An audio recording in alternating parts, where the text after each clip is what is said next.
வணக்கம். ஸ்கூட்டி பப்பு BS6 வண்டி service general வேலை.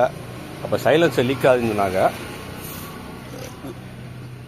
கலட்டி பண்ணியிருக்கேன். சர்வீஸ் எப்பவுமே பண்ணால் காய வச்சு எடுங்க. ஆமாம், அப்போ தான் நல்லாயிருக்கும். இப்போ சைலன்ஸர் லீக் சொன்னால் அதை முதல்ல என்னென்னு பார்ப்போம். சைலன்ஸர் லீக் சொன்னால் முதல்ல சைலன்ஸை கழட்டிடக்கூடாது. என்னங்கிற பார்த்துட்டு தான் கழட்டணும். நான் வண்டியை சார்ஜ் போட்டால் வரந்தரி வண்டியை சார்ஜ் போட்டாச்சு. பாருங்க, நான் சொன்ன மாதிரியே சைலன்சர் பிரச்சனை இல்லை. இந்த பொல்யூஷன் டிப்பு தான் பிரச்சனை. இந்த ஓட்டை வந்துருக்கா, சைலன்சர் நல்லா இருக்குது. சைலன்சரில் ஓட்டை வருதில்ல, இந்த பொல்யூஷன் டிப்பு தான் பாருங்கள். ஆமாம், இது ஒரு நேரம் இங்கேனா இங்கே மேலே வந்து ஜாயிண்ட் ஆகும். பார்த்தீங்களா, பொல்யூஷன் டிப்பு இந்த புதுசு தான் இருக்குது பாருங்கள். ஆல்ரெடி செக் பண்ணி வாங்கிட்டு வந்துட்டேன். ஆமாம், இந்த மாதிரி பொல்யூஷன் டிப்பு பிரச்சனை வரும். அதனால் எதுக்குமே சைலன்சர் பிடிச்சிட வேணாம். உங்களை என்னங்கிற பார்த்துக்கிட்டு, ஏன்னா நான் வண்டி சர்வீஸ் பண்ணுறதுக்கு முன்னாடியே புரிஞ்சு பார்த்தேன்.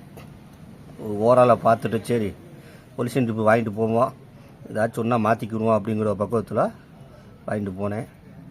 அதே மாதிரி பொல்யூஷன் டிப்பு தான் போயிருக்கு.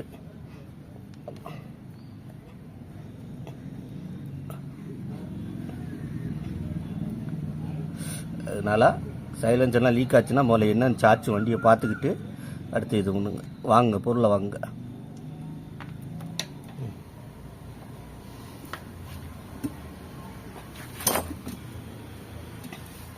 கேஸ்கெட்டை சுரண்டி மாட்டணும். கேஸ்கெட் வாங்க மாட்டேனே.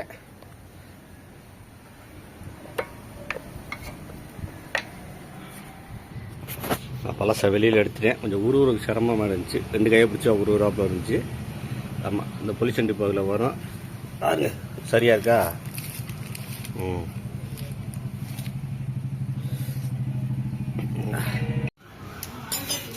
இதில் பழசு கேஸ்கெட்டு போச்சு. வேறு கேஸ்கெட் நம்மளுக்கு கிடச்சி எடுத்துட்டேன். நல்ல வேலை, இல்லாட்டி போய் தான் வாங்குற மாதிரி இருக்கும். ஓகே, முதல்ல சொருகிக்கணுமா? அதில் சொருகிட்டேன். போல்டேவில் ஏற்றிட்டேன். பொல்யூஷன் டிப் மாட்டோம்னா அப்படி சார்ஜ் போட்டு தான் மாட்ட முடியும். சவுண்டு சடக்கு கேட்டுச்சுனாக்க, சடச்சன்னு லீக் ஆகிறாப்புல சவுண்டு கேட்டுச்சுனாக்க இந்த மாதிரி செக் பண்ணிவிட்டு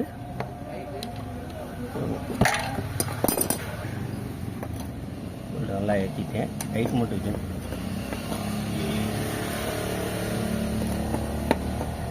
இது லீக் ஆகிற மாதிரி இருந்துச்சுன்னா பொல்யூஷன் டிப்பை செக் பண்ணிக்கோங்க. அது மாதிரி வாங்கும்போது கேஸ் கட்டி சேர்த்து வாங்கிடுங்க. கேஸ் கட்டி நான் வாங்கலை, நல்ல வேலை இருந்துச்சு நம்மகிட்ட.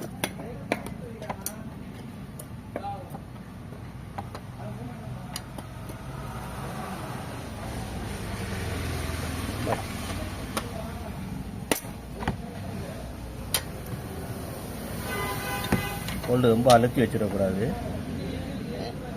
அவ்வளோதான். ஓகே, நல்லா வேலை முடிஞ்சு. மேலே டீப்பை மாட்டியாச்சு. இந்த டீப்பை மட்டும் நான் சரியாக மாட்டிக்கிட்டோம்.